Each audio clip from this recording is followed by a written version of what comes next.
Halo, saya Gita Sarah Putri Hidayat dari 1146 absen 13. Assalamualaikum warahmatullahi wabarakatuh. Pertama-tama, mari kita panjatkan puji dan syukur kehadirat Allah Subhanahu wa Ta'ala yang telah memberikan kita rahmat dan karunia-Nya serta memberikan kesehatan kepada kita semua selaku umatnya.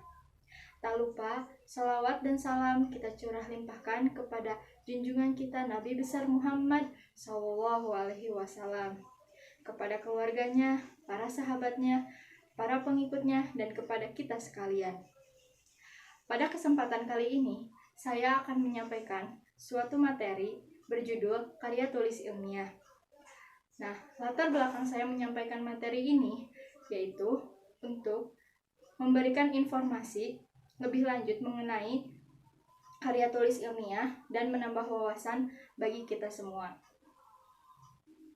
Oke, yang pertama kita bahas tentang pengertian karya tulis ilmiah.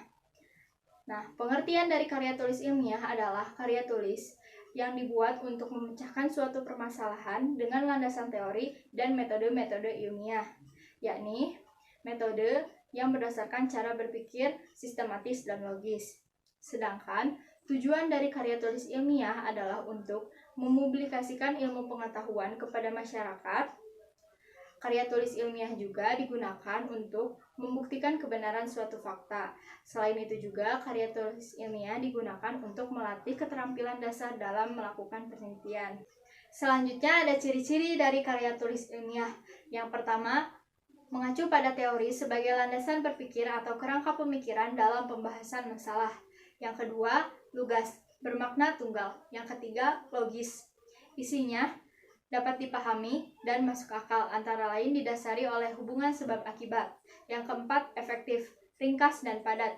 Yang kelima, efisien, hanya menggunakan kata dan kalimat yang penting dan mudah dipahami. Selanjutnya, objektif. Pernyataan-pernyataannya didasari oleh pandangan umum, tidak semata-mata pandangan pribadi penulis. Selanjutnya, fakta. Kebenarannya didasari oleh kenyataan sesungguhnya, tidak imajinatif. Selanjutnya, ada sistematis. Susunannya teratur dalam pola baku, dimulai dengan pendahuluan, selanjutnya pembahasan, dan diakhiri dengan simpulan. Ciri yang terakhir yaitu makna denotatif, yaitu makna yang digunakan adalah makna yang sebenarnya. Setelah kita mengetahui ciri-ciri dari karya tulis ilmiah, kita membahas tentang macam-macam karya tulis ilmiah. Yang pertama yaitu ada artikel. Dalam konteks ilmiah, artikel adalah karya tulis yang dirancang untuk dimuat di dalam jurnal atau buku kumpulan artikel yang ditulis dengan tata cara ilmiah dan mengikuti pedoman atau konvensi ilmiah yang telah disepakati. Yang kedua, makalah. Makalah adalah karya tulis ilmiah yang menyajikan permasalahan berdasarkan data di lapangan yang bersifat empiris objektif. Yang ketiga, kertas kerja atau work paper. Prinsipnya sama dengan makalah, namun analisisnya lebih dalam dan tajam. Yang keempat adalah paper, sebutan khusus untuk makalah di kalangan akademisi atau mahasiswa dalam kaitannya dengan pembelajaran dan pendidikan sebelum menyelesaikan jenjang studi diploma atau S1 atau S2 atau S3. Selanjutnya ada skripsi. Skripsi adalah karya tulis ilmiah mahasiswa untuk menyelesaikan jenjang studi S1 atau sarjana. Selanjutnya ada tesis. Tesis adalah karya tulis ilmiah mahasiswa untuk menyelesaikan jenjang studi S2 atau pasca sarjana. Selanjutnya ada disertasi, adalah karya tulis ilmiah mahasiswa untuk menyelesaikan jenjang studi S3 atau untuk meraih gelar doktor. Yang terakhir ada artikel ilmiah populer. Artikel ini menggunakan bahasa populer atau bahasa media atau bahasa jurnalistik untuk dimuat di dalam media massa seperti surat kabar, majalah, atau tabloid. Yang terakhir kita bahas yaitu adalah struktur dari karya teks ilmiah. Yang pertama yaitu ada judul. Judul dalam karya teks ilmiah dirumuskan dalam satu frasa yang jelas dan lengkap. Yang kedua yaitu pendahuluan. Bagian pendahuluan mencakup 1. Latar belakang masalah.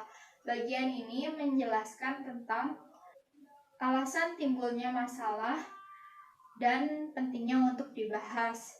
Yang kedua yaitu ada perumusan masalah. Bagian permasalahan yang harus dipecahkan oleh penulis. Yang ketiga ada tujuan. Tujuan harus sesuai dengan masalah yang ada pada karya tulis ilmiah. Yang terakhir yaitu ada manfaat. Manfaat atau kegunaan dari penulisan karya tulis ilmiah. Yang ketiga ada kerangka teoritis yang mencangkup kerangka pemikiran dan hipotesis. Keempat, metodologi penelitian. Bagian ini berisi prosedur atau tahapan-tahapan dari penelitian. Yang kelima, pembahasan. Berisi tentang isi pokok dari karya ilmiah yang berkaitan dengan rumusan masalah yang telah dibahas di bagian pendahuluan. Yang keenam, simpulan dan saran. Simpulan itu menguraikan kembali pernyataan-pernyataan pokok secara ringkas sesuai dengan unsur-unsur yang ada. Berbagai implikasi yang ditimbulkan dari simpulan kita tuangkan ke dalam saran. Yang terakhir ada daftar pustaka. Sumber-sumber mengenai karya tulis ilmiah dituliskan ke dalam daftar pustaka. Kesimpulannya yaitu karya tulis ilmiah adalah karya tulis yang berisi pembahasan secara ilmiah oleh seorang penulis atau peneliti.